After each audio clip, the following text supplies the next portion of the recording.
Na zemljevidu Evrope so zeleno obarvane države, v katerih so šole odprli za vse učence. Z rumeno tiste, kjer v šolskih klopeh zdaj sedijo le nekateri, večinoma le nižji razredi in zaključni letniki.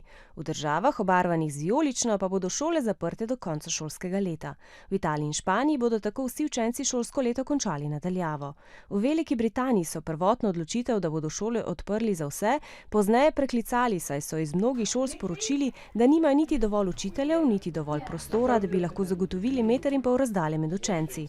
Trenutno je tako pri pouku le četrtina vseh učencev, na Hrvaškem na primer le učenci od 1. do 4. razreda.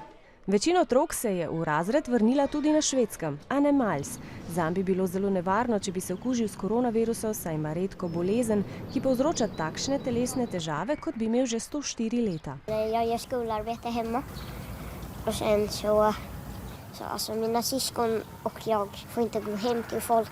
Jag får inte åka tunnelbana eller buss eller någonting sånt. Mladi v Peruju pa takole s telefonom lovijo signal, da bi lahko spremljali pouk na daljavo.